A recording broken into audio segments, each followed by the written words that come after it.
Hello everyone, welcome to Dhruva academy. So guys, ఈరోజు మనము SSC MTS exam review అయితే చూడబోతున్నామండి. So మరి 1వ తారీఖు అక్టోబర్ షిఫ్ట్కి సంబంధించిందండి. ఓకేనా, చాలా ఇంపార్టెంట్. సో ఎవరు కూడా ఈ వీడియోస్ని, ఈ సిరీస్ని మిస్ అవ్వద్దండి, చాలా బాగుంటాయి. అంతేకాకుండా రానున్నటువంటి ఎగ్జామ్స్ కూడా మీకు యూస్ఫుల్గా ఉంటాయి. ఎగ్జామ్ క్వశ్చన్స్ని అనలైజ్ చేయడానికి, ఏ టాపిక్స్ నుంచి ఎక్కువగా అడుగుతున్నారని తెలుసుకోవడానికి చాలా యూస్ఫుల్గా ఉంటుంది. ఓకేనా, అంతేకాకుండా మన యొక్క యాప్లో ఎస్ఎస్సి టెస్ట్ సిరీస్ అయితే అందుబాటులో ఉందండి. ఎస్ఎస్సి, సిజిఎల్, సిహెచ్ఎస్ఎల్, జీడీ, ఎంటీఎస్ అన్నిటికీ యూజ్ అవుతుంది. అంతేకాకుండా ఆర్ఆర్బి, ఎన్టీపీసీ, ఆర్పిఎఫ్ అన్నిటికి కూడా టెస్ట్ సిరీస్లు అందుబాటులో ఉన్నాయి. ఒకసారి చూడండి. సో చాలా చాలా బాగుంటుంది. ఆఫర్స్ కూడా ప్రజెంట్ ఉన్నాయి. ఓకే, క్వశ్చన్ నెంబర్ 1, రాష్ట్రపతి పదవి నిబంధనలు ఏ ఆర్టికల్కి సంబంధించినవి? To which articles are the terms of the office of the parliament related?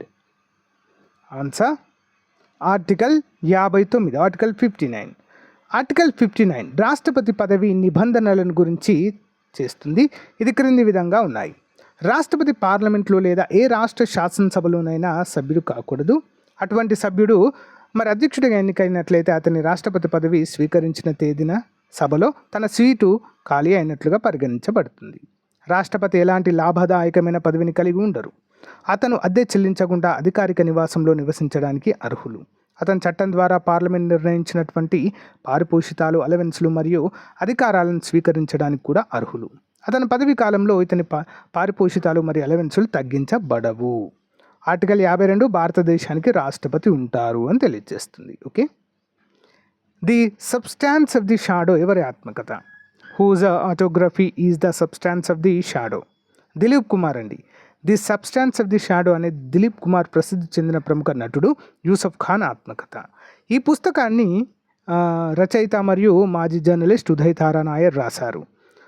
మరి ఇతని సంబంధాలు, వివాహం మరియు చిత్రాల యొక్క హెచ్చుతగ్గులను సూచిస్తుంది. 1944లో విడుదలైన జ్వర్ భాటాతో సినిమాల్లోకి ప్రవేశించారు. 6 దశాబ్దాల కెరీర్లో అతను మేలా, నైధోర్, ఆన్, దేవదాస్, మధుమతి మరియు మొఘల్ ఆజాంతో సహా 60కి పైగా చిత్రాలు తీశారు. 1994లో దాదాసాహెబ్ పాల్కే అవార్డును కూడా అందుకున్నారు.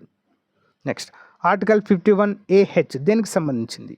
What does article 51H is related to? శాస్త్రీయ దృక్పథం, మానవతావాదం మరియు విచారణ మరియు సంస్కృతి స్ఫూర్తిని అభివృద్ధి చేయడం. భారత రాజ్యాంగంలోని 51A క్రింద 11 ప్రాథమిక విధులు ఉన్నాయి. 51AB భారత సార్వభౌమాధికారము, ఐక్యత మరియు సమగ్రతను కాపాడడం.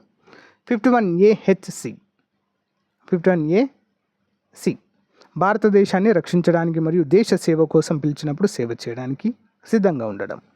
ఆర్టికల్ 51D దేశానికి సేవ చేయడానికి సిద్ధంగా ఉండడం.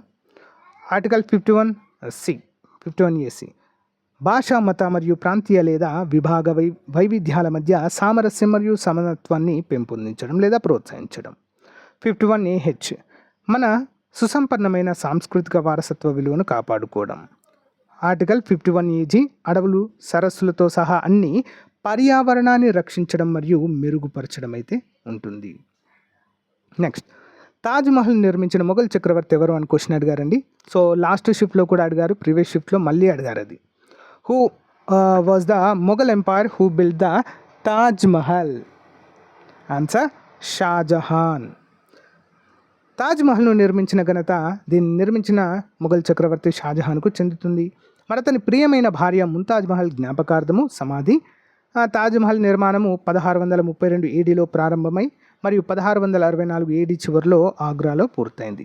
తాజ్మహల్ రూపకర్త ఉస్తాద్ అహ్మద్ లహోరీ. మధ్య గోపురం 187 అడుగుల ఎత్తులో ఉంది. స్మారక చిహ్నాన్ని నిర్మించడానికి తెల్లని గోళీలు మరియు ఎర్రని ఇసుకరాళ్ళైతే ఉపయోగించారు. నెక్స్ట్ వన్, పురాతన కాలంలో సిల్క్ రూట్ అనే పదాన్ని సూచిస్తుంది. Refers to the term silk route in ancient times. China నుండి ఇతర దేశాలకు పట్టు వస్త్రాలను మోసే వ్యాపారుల ప్రయాణ మార్గం అండి సిల్క్ రూట్. ప్రపంచానికి సిల్క్ను పరిచయం చేసినటువంటి దేశం ఏంటండి? చైనానే అండి. ఓకేనా, చాలా ఇంపార్టెంట్. చైనా ఇతర దేశాలతో జరిపినటువంటి వాణిజ్యం గురించి అయితే తెలియజేస్తుంది. ఓకే, నెక్స్ట్ వన్, SHG యొక్క పూర్తి రూపం. వాట్ ఈస్ ద ఫుల్ ఫామ్ ఆఫ్ SHG? స్వయం సహాయక బృందము, self help groups. Okay, next one, SAIL steel authority of India limited ఏ రంగము? SAIL steel authority of India is limited comes under which sector? SAIL అనేది ఉక్కు ఉత్పత్తిలో నిమగ్నమైన కేంద్ర ప్రభుత్వ రంగ సంస్థ.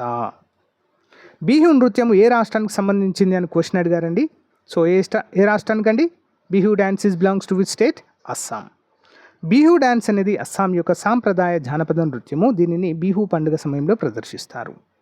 సితారాదేవి ఏ నృత్యానికి సంబంధించిన వారు? Sitara Devi is associated with which dance? ఏంటండి? కథక్. సితారాదేవి ఒక ప్రసిద్ధ కథక్ నృత్యకారిణి. మరి దీన్ని నృత్య సామ్రాజ్ఞి అని కూడా పిలుస్తారు వీరిని. Okay, next one. హరప్పా సంబంధిత ప్రకటన ఏది తప్పు అని చెప్పి క్వశ్చన్లో అడిగారండి. Which statement regarding Harappa is false? Harappa నాగరికతకు సంబంధించిన తప్పుడు ప్రకటన హరప్పా నాగరికతలో ఇనుము ఉపయోగించబడింది అనేది తప్పు. హరప్పా నాగరికత ఏంటండి? కాంస్య యుగానికి చెందింది. ఇందులో ఇనుము ఉపయోగించబడలేదు. Next one. Car race 2023 Telangana coordinators. So 2023 తెలంగాణలో హైదరాబాద్ ఈఫ్రిక్స్ పేరుతో నిర్వహించిన కార్ రేస్ హైదరాబాద్లోని హుస్సేన్ సాగర్ లేక్ సమీపంలోని స్ట్రీట్ సర్క్యూట్లో జరిగింది. ట్రాక్ పొడవు 2.835 కిలోమీటర్లు. మరి మొత్తం 18 మలుపులు అయితే ఇందులో ఉంటాయి. ఇంపార్టెంట్ క్వశ్చన్ అండి. ఓకేనా, నెక్స్ట్ చూద్దాం. 2023లో జరిగిన 9వ బ్రిక్స్ పార్లమెంటరీ ఫోరంలో పాల్గొన్న భారతీయ ఎంపీ ఎవరు? Which Indian MP participated in the 9th bricks parliamentary forum in 2023? ఎవరండి? ఓం బిర్లా. ఓకేనా, ఇంపార్టెంట్ క్వశ్చన్ అండి. ఎక్కడ జరిగింది ఇది? దక్షిణాఫ్రికాలో జోహన్నస్బర్గ్లో జరిగింది. 27, 28 తేదీలలో. ఇంపార్టెంట్ అండి. Okay, next one. జాతీయ ఆరోగ్య మిషన్ ఎప్పుడు వచ్చింది? When did national health machine came? జాతీయ ఆరోగ్య మిషన్ని భారత ప్రభుత్వం 2013లో ప్రారంభించడాన్ని మనం చూడవచ్చు. ఎప్పుడండి? 2013. ఈ మిషన్ క్రింద నేషనల్ రూరల్ హెల్త్ మిషన్ 2005లో ప్రారంభించబడినటువంటిది మరియు నేషనల్ అర్బన్ హెల్త్ మిషన్ 2013లో ప్రారంభించినవి. ఈ రెండింటిని కలిపి ఏం చేశారు? జాతీయ ఆరోగ్య మిషన్, నేషనల్ హెల్త్ మిషన్ని ఏర్పాటు చేయడము జరిగింది. ప్రోటీన్లు, కొవ్వులు, కార్బోహైడ్రేట్లు బయోనిమ్ పేరుతో అయితే అడగడం జరిగిందండి. చూద్దాం. ప్రోటీన్లు ట్రిప్సిన్ అండి, కొవ్వులు లైపేజ్, కార్బోహైడ్రేట్ అమైలేజ్ మరియు లైమేజ్ మరియు అమైలేజ్లు అయితే కలిగి ఉంటుంది అన్నట్లుగా మనల్ని క్వశ్చన్ అడగడం అయితే జరిగింది. సో గైస్, ఈ విధంగా మనల్ని క్వశ్చన్ అయితే అడగడం జరిగిందండి. సో చాలా వరకు మన యొక్క టెస్ట్ సిరీస్ మరియు కోర్స్ నుంచి చాలా వరకు వచ్చాయని చెప్పేసి అభ్యర్థులు అయితే కామెంట్స్ రూపంలో అయితే తెలియజేస్తున్నారు. సో గైస్, మీరు కూడా లాంగ్ టర్మ్లో ఎస్ఎస్సి ఆర్ఆర్బీ ఉద్యోగాలకు ప్రిపేర్ అవుతున్నట్లయితే మన యాప్ డౌన్లోడ్ చేసుకోండి. ఎనీ ఫుల్ కోర్స్ 499 రూపీస్ మాత్రమే ఉంది. ఆర్ఆర్బీ ఎన్టీపీసీ అయితే జస్ట్ 399 రూపీస్ 1 year వ్యాలిడిటీతో ఎక్సలెంట్ క్లాసెస్ అయితే అందుబాటులో ఉన్నాయండి. వెంటనే సో మీకు నచ్చిన కోర్స్ తీసుకోండి. App link in video description. Thank you for your time అండి. Have a nice day. Bye.